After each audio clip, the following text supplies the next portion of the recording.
사무엘하 강의 48번째 시간 아히도벨의 계략이라는 제목으로 말씀 나누겠습니다.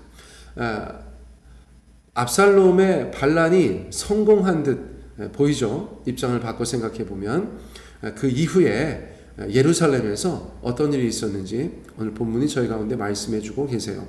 자, 15절 말씀. 압살롬과 모든 이스라엘 백성들이 예루살렘에 이르고 아히도벨도 그와 함께 이른지라. 압살롬이 무혈 입성을 합니다.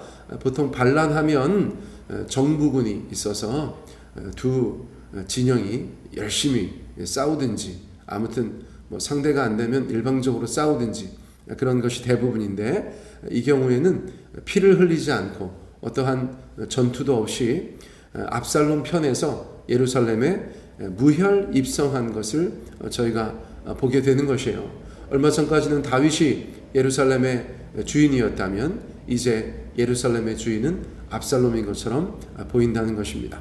그 무리에 아히도벨도 그와 함께 이르렀다 말해주고 있어요. 자, 요 처음에 반란의 에피소드 가운데에는 아히도벨이 굉장히 중요한 사람으로 등장하고 있죠. 압살롬 나오면 아히도벨 나오고, 아히도벨 나오면 압살롬 나오고, 그렇게 중요한 사람으로 암시되고 있는 것입니다. 이제 앞으로 벌어질 사건에 대해서도 아히도벨이 어떤 역할을 한다는 것을 본문이 저희 가운데 암시해 주고 있다, 그렇게 볼 수 있어요. 16절 말씀. 다윗의 친구 아렉 사람 후세가 압살롬에게 나갈 때에 그에게 말하기를 왕이여 만세, 왕이여 만세 하니. 이어지는 사건은 어쩌면 아히도벨과 후세 간의 일이다라는 것을 성경 독자들이 알아챌 수 있을 것 같아요. 아히도벨 나오고 나서, 그리고 나서 후세가 또 등장하는 것을 보기 때문입니다. 두 사람은 이렇게 표현할 수 있죠. 캐릭터가 겹치는 사람들이에요.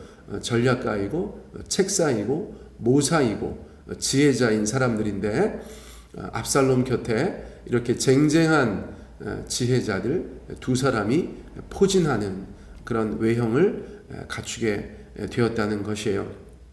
다윗의 친구이자 아히도벨의 버금가는 모략가 후세, 그는 사실 다윗의 지시로 예루살렘에 남아 있었죠. 스파이라고도 이야기할 수 있어요. 그 후세가 압살롬을 맞이하게 되는 것입니다. 왕이여 만세, 왕이여 만세, 그렇게 이야기했다는 것이에요.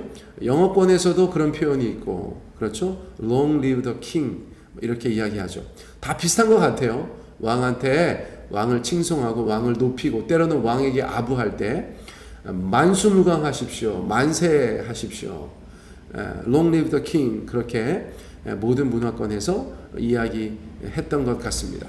압살롬 입장에서는 아버지의 절친인데 후세가 나와서 자기한테 만세 하니까 믿을 수가 없었겠죠. 당연히 믿을 수가 없었을 것입니다. 그 자연스러운 반응이 17절에 기록되어져 있어요. 압살롬이 후세에게 이르되 이것이 네가 친구를 후대하는 것이냐, 네가 어찌하여 내 친구와 함께 가지 아니하였느냐 하니. 그렇죠? 압살롬이 의심하는 거예요. 아이고야, 아니 아버지 친구가 왜 여기 있습니까? 후세 당신이 왜 여기 있습니까? 이게 당신이 다윗을 후대하는 방법입니까? 의심하는 것이죠. 그럴 리가 없다, 뭔가 좀 있다, 그런 반응인 것이에요. 그리고 조롱도 하죠. 조롱도 합니다. 어찌하여서 친구랑 같이 안 갔어요?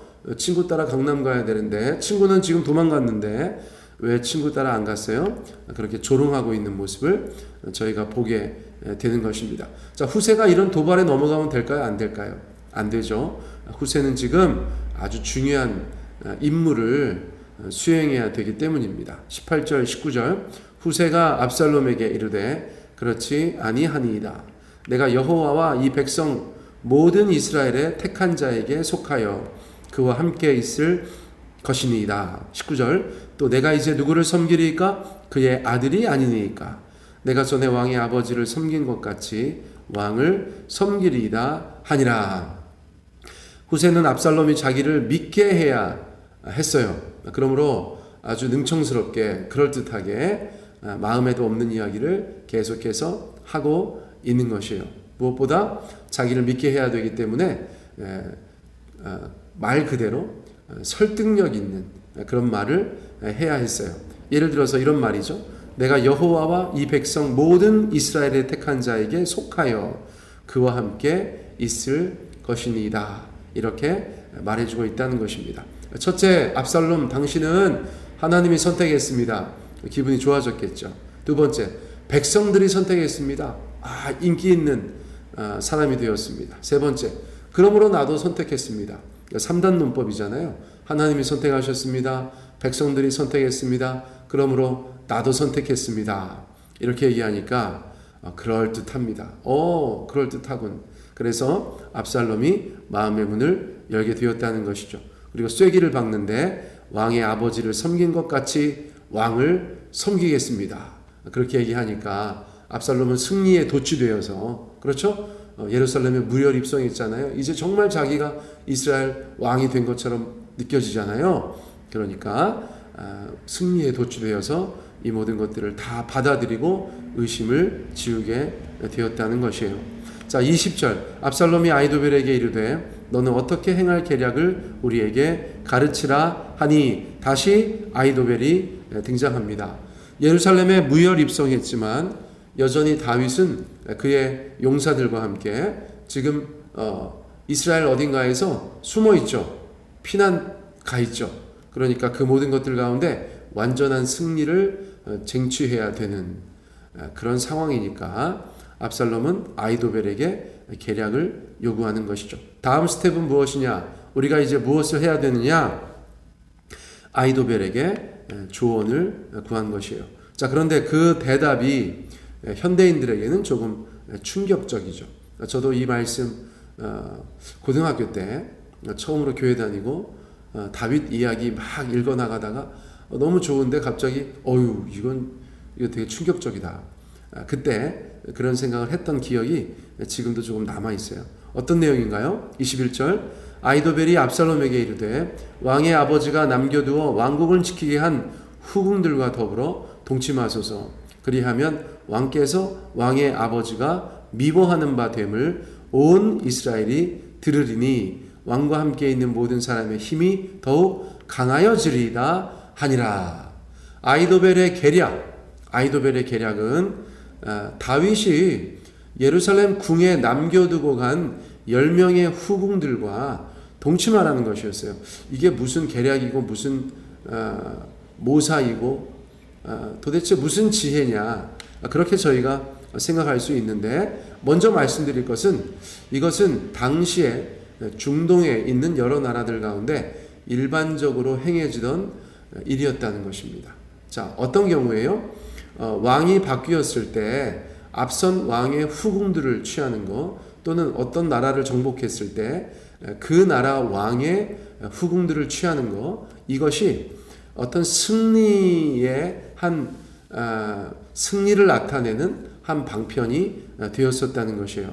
겉으로 볼 때도 후궁들인데 이 후궁들이 이 나라 왕의 후궁들이다. 그런데 이제는 내가 그 후궁들을 차지하였다. 왕의 자리를 차지한 거죠. 왕의 자리를 차지한 것이에요. 자, 어떤 맥락인지 아시겠죠? 자, 그러므로 첫째, 이전 왕의 권력을 이제는 내가 잇는다.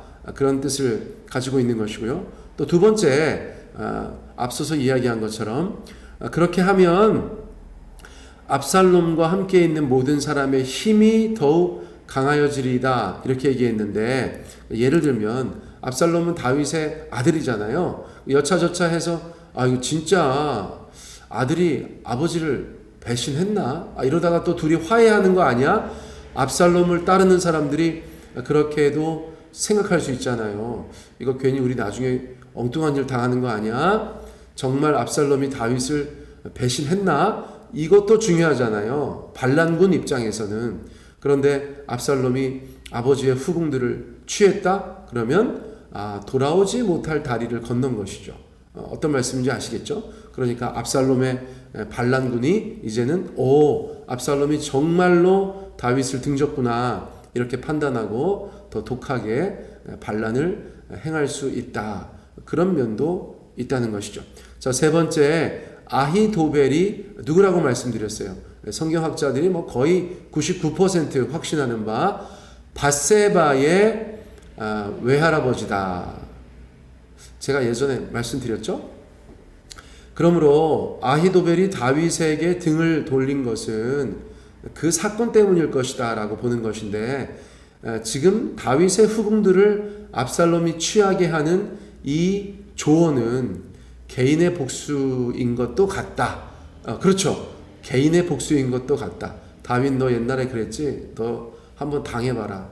압살롬이시여, 왕의 후궁을 취하소서. 그러니까 이런 맥락일 수도 있다는 것이에요. 사실 성경을 이 정도로 이해하는 것은 이게 뭐 구원론도 아니고, 그렇죠?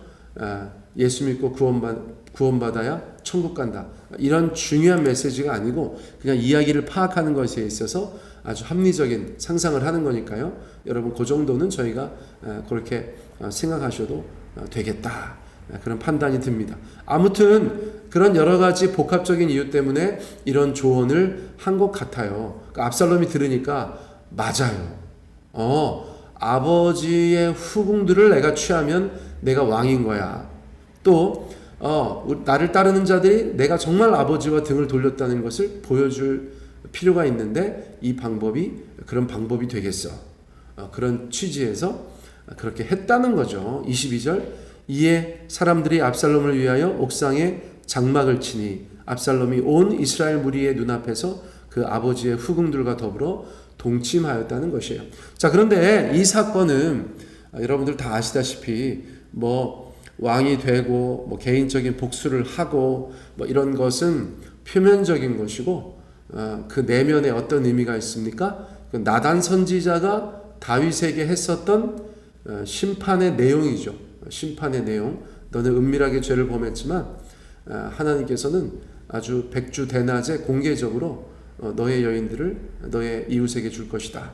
그렇게 이야기하셨었죠. 그때 그 예언이 성취되는 그 현장을 저희가 목도하고 있는 것이죠. 자, 이 사건은 그런 여러 가지 이유로 여러 가지 맥락에서 진행되어지고 있다는 것을 저희가 기억할 필요가 있겠습니다. 자, 마지막 9절입니다. 23절. 이때 아히도벨이 베푸는 계략은 사람이 하나님께 물어서 받은 말씀과 같은 것이라. 아히도벨의 모든 계략은 다윗에게나 압살롬에게나 그와 같이 여겨졌더라. 이게 무슨 말입니까? 아히도벨이 그러면 기도응답 받고 조언을 했는데 이런 조언을 했다는 것인가? 그게 아니고요. 이거는 표현이 그런 것인데 다윗이나 압살롬에게 아히도벨의 계략이 그만큼 절대적이었다. 아히도벨이라는 사람이 그만큼 발언에 무게가 있는 사람이었다라는 것을 보여주고 있는 것이에요. 그런데 그럼에도 불구하고 하나님께서는 결국 아히도벨의 계략을 후에 어떻게 패하시는가, 그것은 다음 설교에서 저희가 다룰 수 있는 것 같아요. 오늘은 그냥 이 본문의 내용을 저희가 함께 나누고 그 안에서 그 의미를 파악하는 것에 주력하였습니다. 오늘 말씀은 이것으로 마치겠습니다.